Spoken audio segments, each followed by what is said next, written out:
Isang makulimlim at maulang araw sa inyo mga ka-abengers. Sa kabila ng maulang panahon ay patuloy na ise-celebrate ang Filipino Cultural Heritage sa iba't ibang dako ng Canada na yearly ginaganap sa buwan ng June at ngayong 2024 ay isa sa ginanap sa Albert Campbell Square at Scarborough Civic Center sa tulong at suporta ng mga kapwa Filipino at iba't ibang mga lahi.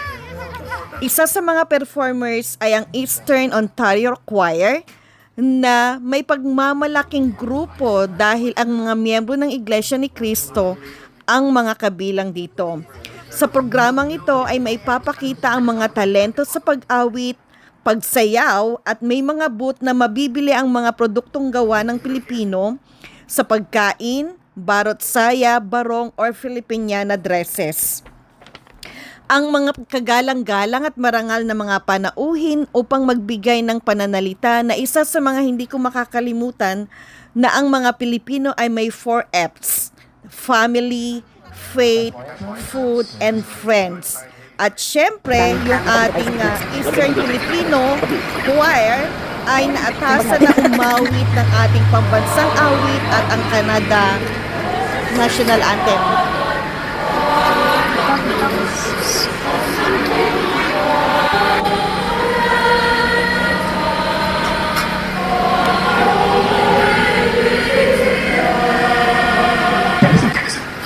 At syempre, pagkatapos ng pag-awit ng ating mga choir ng Eastern Ontario, ay makikita yung mga pinuno at representative ng mga grupo na nakibahagi sa pag-celebrate ng Filipino Cultural Heritage. At makikita nyo sa ating video yung mga iba't ibang mga miyembro na katulad ng International Alliance Club of Canada, diba? And then of course, habang nagse-celebrate or nagkakaroon ng awarding ang ating programa para sa ngayong araw na ito, ay hayaan ko muna kayong ilibot sa mga kanya-kanyang booth na pwede nating ipagmalaki ang ating gawang Pilipino, diba? At syempre, bukod pa dyan ay talaga naman pong maipagmamalaki natin ang ating kultura sa iba't ibang lahi. At eto na nga yung mga booth na ipapakita ko sa inyo, diba? At isa na nga dyan ay ang Filipino dresses or yung Filipiniana na makikita yung barot saya at syempre yung ating mga bayong, diba? At meron ding ibang lahi na nag-participate para sa booth nila. At syempre, yung mga pagkaing Pinoy na talaga naman pong nakikita at nagugustuhan na ng mga ibang lahi, ang mga sikat nating pagkain na katulad ng pansit at adobo. At syempre, may pagmamalaki rin natin yung ating mga kakanin, diba? At then mga street food na talaga naman pong kinagigiliwan ng lahat. At ayan na nga, makikita nyo, ultimong mga representative ng bawat booth ay makikita sa kanilang mga mukha ang kasiyahan, diba? At ito ay handang maglingkod sa inyo.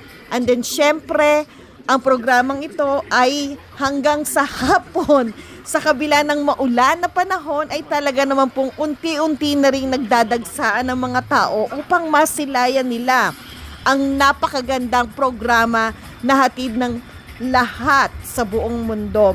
At syempre, ito na nga yung ating mga awarding, diba? At ating pong pakinggan. Heritage Canada Humanitarian Excellence Award.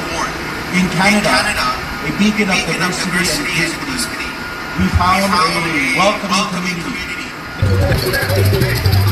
At pagkatapos nga ng mga speech at awarding, ay makikita nyo yung ating hindi mawawala yung ating pagpipicture at may isa pang performer.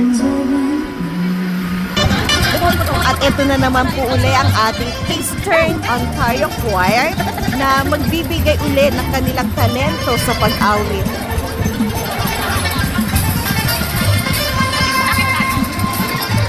Everybody is ready up here on stage? Yes. Take selfies, take photos, take videos. Love it. Okay. I'd like to please Put your hands together and welcome back the the Eastern Canada Canada Choir to grace us with their chorus choral songs.